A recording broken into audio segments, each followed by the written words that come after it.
Hello, my name is Dave Marshall, and what I'd like to do today is talk about Unit 2.1.5 moments and show you how to do moment calculations with your kids at school. In this unit, we'll learn what is a moment, some moment terminology, what is a pinned or roller connection, what is a reactionary force, what makes a moment force positive or negative, the moment formula, and how to sum forces. A moment is a force that causes rotation around an axis. That axis is sometimes called a fixed point, which has two reactionary forces. If we look at the image of the merry-go-round, you can see the student is applying a force to the outside edge, causing the merry-go-round to rotate around its fixed axis. Some terminology that we're going to use in moment calculations are going to be pivot, force, and distance. A moment calculation is force times distance, and that force and distance must be perpendicular to each other. The distance is from the fulcrum to the force. One of the hardest things for students to do is to identify whether a force is positive or negative. Since this is a moment calculation, we're going to be dealing with forces that go clockwise or counterclockwise. A counterclockwise force is positive, and a clockwise force is negative. Hey, Mr. Revelino, what are you doing? Just sorting out the tires for this car before it goes out of the shop. A moment is sometimes referred to as a torque. That's why the tool Mr. Revelino was using was called a torque wrench. It's used to tighten down lug nuts to a specific value. Now let's remember, moment is force times distance. If we look at the wrench in the diagram, the wrench is 9 inches away from the fulcrum where the force is applied. The applied force is 20 pounds. Remember, we're doing things in foot-pounds, so we're going to have to convert the inches into feet. So let's remember, moment is force times distance. So if we take 20 pounds and multiply it by 0.75 feet, we're going to get 15 foot-pounds of force. Since the force of 20 pounds causes a clockwise rotation, the 20 pounds is a negative force.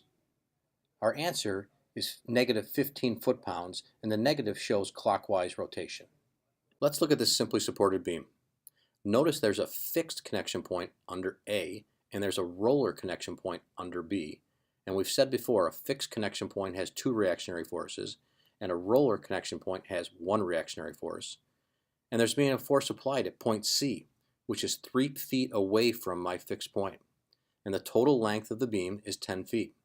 That force at C is 35 pounds. My next move is to replace the fixed and the roller point with reactionary forces.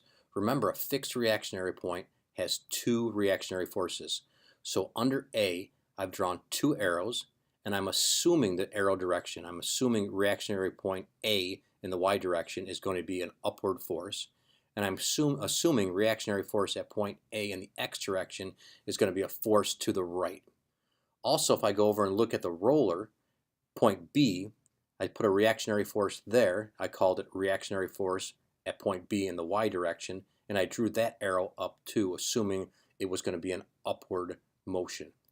If my calculations come out wrong, my answers will be negative, which will let me know that my arrow direction was wrong. So now that I have everything properly labeled on my simply supported beam, I have my reactionary forces in there, and I've got my external force of 35 pounds at point C. It's time to now figure out what direction these forces are causing rotation and what I'm going to solve around. I always tell people to solve around the fixed connection point. And in this problem, the fixed connection point is A. So that's the point in which we are going to rotate or pivot around. The closest force to A is force C. It's a downward force, but it causes rotation in the clockwise direction.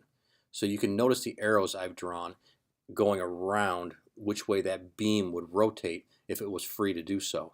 That's clockwise. So FC is going to have a negative number associated, or a negative sign associated with it. And if I look at the other forces that I need to solve for, I have RBY. I don't know that one either. So that's going to be my unknown. So I'm going to solve for that. But RBY, I drew the arrow pointing up. So if it's pointing up, it's going to cause rotation around point A in the counterclockwise direction. So it's going to cause the simply supported beam to rotate counterclockwise, which is a positive number or a positive sign. Those signs we're going to need to remember when we write our formulas, when we do sum of the moments. At this point, we can now solve for our moment calculation. So if you look at the formula, I wrote sum of the moment around point A equals 0. Notice I put a negative sign above the formula with an arrow going clockwise, just to remind myself that any rotation clockwise is negative. And I wrote above that moment equals force times distance. So if I go down a little bit further and write out and look at all the forces that are causing rotation on my simply supported beam, and I'm starting with my fixed point A, the first one I come to is C. So the force at C. So if I go back and look at my other slide, I notice that the rotation caused by the force at C is clockwise. That's why FC is a negative.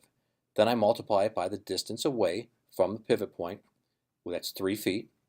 And since I'm summing forces, I'm going to add it to RBY. So that's my reactionary force at point B in the Y direction. That's my unknown. And that is 10 feet away from the pivot. So I'm going to set all that equal to 0. Let's not forget to mention that RBY causes a rotation around point A, and it causes rotation in a counterclockwise direction. That's why RBY is a positive number. Okay, my next step is just to substitute in information that I know. So FC, I know that's 35 pounds, and I know it causes clockwise rotation, which is negative. So I'm going to write in a negative 35 pounds times 3 feet plus RBY, which is what we're solving for, it's our unknown, which is 10 feet away from the pivot. We're going to set that equal to 0. So if I take negative 35 and multiply it by 3, I'm going to get negative 105 foot-pounds plus RBY times 10 feet equals 0. Well, I want to get RBY by itself, so I need to get rid of the 10 feet. So I'm going to divide 10 feet out of that side of the equation. So the 10 and the feet both cancel out. But I got to do the same thing to the other side. So I'm going to divide it by 10 feet. So the feet cancel out, and if I divide 10 into 105, or negative 105, I get negative 10.5 pounds plus RBY equals 0. Well, I want to get the negative 10.5 pounds on the other side of the equation, so I've got to add 10.5 pounds to this side of the equation, and what I do to one side, I need to do to the other side. So I'm going to add 10.5 pounds to the other side, and my answer is RBY equals 10.5. At this point, we need to sum the forces in both the X and the Y direction. Since we just solved for RBY, which is 10.5 pounds, let's go look at RAY. So we're going to solve for the forces in the Y direction first. At this point, students might make a mistake thinking that we're still doing moment calculations. At this point, we're going to sum the forces in the Y direction.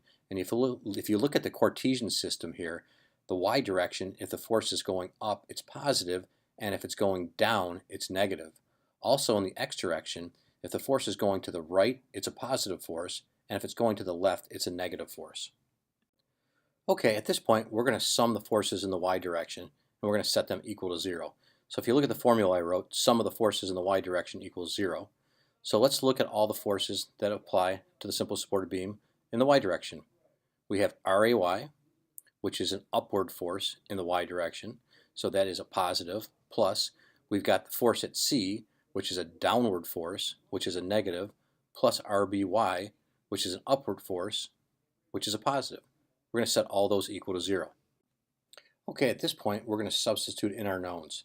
RAY is an unknown, plus negative 35, that's the force at point C, plus 10.5, that's RBY, which we solved earlier in our moment calculations. We're going to set all those equal to 0. In our next line down, RAY plus negative 24.5 pounds, we just sum those two numbers together at the top equals 0.